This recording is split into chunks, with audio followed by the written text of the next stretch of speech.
It is absolutely time that the Church of Jesus Christ and anyone who appreciates basic civil liberties in this nation stand up and make your voice heard.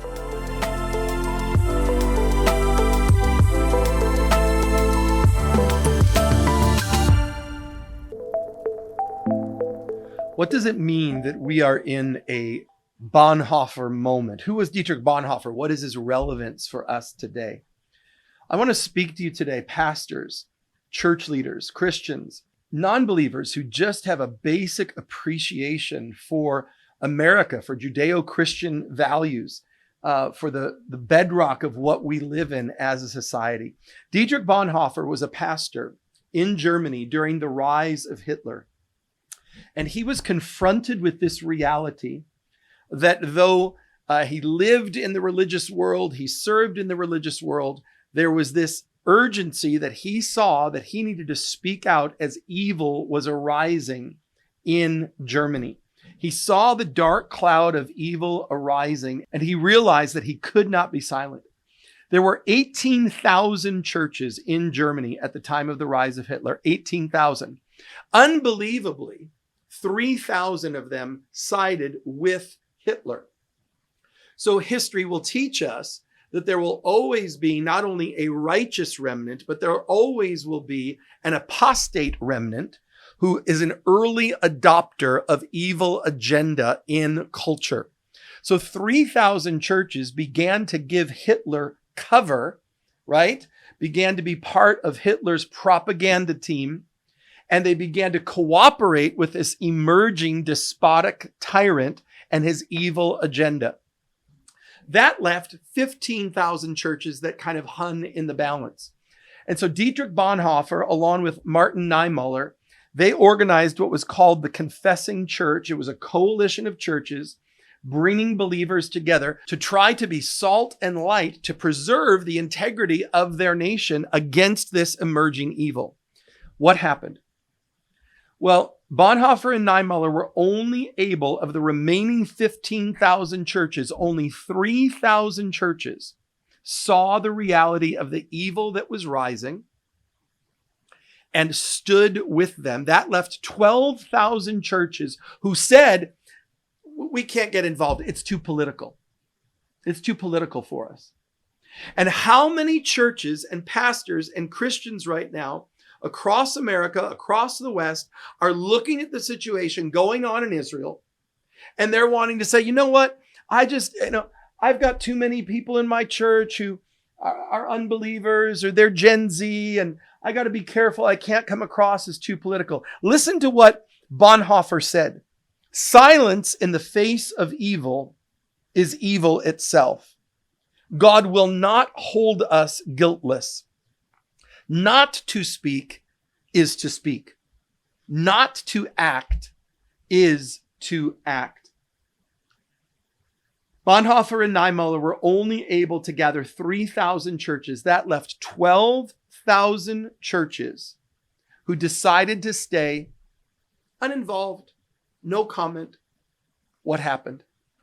Not only did it result in the obliteration, the annihilation of 6 million precious Jewish lives, but it resulted in the annihilation of Germany. How many German soldiers, how many German lives were lost because no one stood against the evil of Hitler? Folks, if we don't wake up in this moment and understand that there is an evil alliance that has arisen between the very far left and radical Islam, and now parts of the far right, rising up against Israel, against the Jewish people. But listen to me, what starts with the Jews never ends with the Jews. Never. Look at history, study history. Anti-Semitism is the first symptom of a greater societal problem that is beginning to infiltrate. And so Bonhoeffer stood, Niemöller stood, the courageous Ten Boom family, Corrie Ten Boom, her precious father, Caspar, her sister, Betsy, the Ten Boom family stood. But folks, it was a very small remnant. I am appealing to you today. I am speaking to you from not only the word of God that calls us to be watchmen on the wall, I'm speaking to you from the pages of history. Listen, if you don't jive with the word of God, if you don't buy into my theological interpretation, fine. You're a replacement theology person, fine. I'm not talking about you having to line up with every place of theological idea. What I'm saying is evil is real, and Hamas and Iran and their enablers on campus and university campuses across America and their enablers in the United States Congress are evil, and they must be stopped. They are not reaching out for peaceful coexistence. They are not reaching out for a path forward for peace. Their hearts are set on war and destruction. And it is absolutely time that the Church of Jesus Christ and anyone who appreciates basic civil liberties in this nation stand up and make your voice heard. How do you do that? First of all, I want you today sign up and go through the Watchman on the Wall course. Get a sense of the historic and legal realities of the situation in the Middle East. Understand that there has never been a Palestinian state.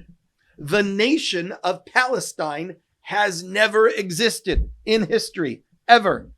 This is the beginning point to understand the Middle East conflict. If you don't understand that the state or nation of Palestine has never existed in history, and that until a few decades ago, the term Palestinian just meant anyone living in that area. Jews were Palestinians. It just meant they lived in that territory. It was like Midwesterner. They lived in an area.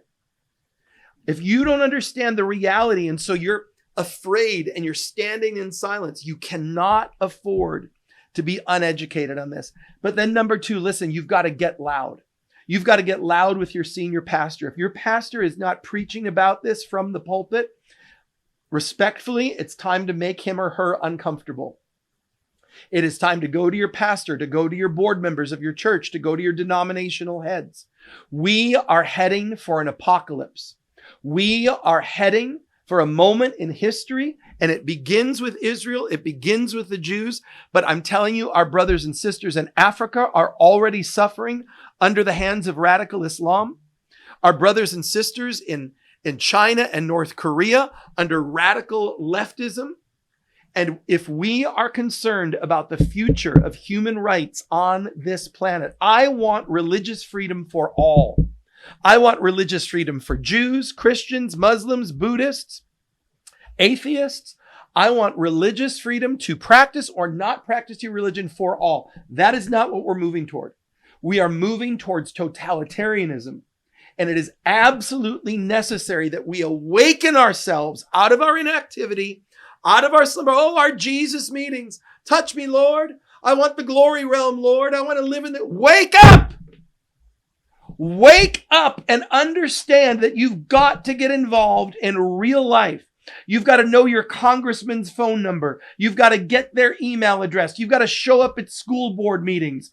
You've got to become awakened in this moment. Dietrich Bonhoeffer paid with his life. Millions and millions of innocent people died. And an entire generation was brainwashed into Nazi ideology. Just like the majority of Gazan Palestinians have been brainwashed into Hamas ideology. Hamas was elected by the Palestinian people. Why? Because world leaders will not hold Palestinian school systems accountable for what is taught in their education classes. Propaganda and brainwashing has happened for 2, 3, 4 generations into the Palestinian young people. We're going to rise up from the river to the sea. Israel will be no more. You're raising a generation of brainwashed children, and you're converting them into zealots in the exact same way Nazi youth, Hitler youth came forth. Wake up, folks. Get involved in your school board. Know your congressman. Know your elected officials. Talk to your pastor. Talk to your denomination. This is our Bonhoeffer moment.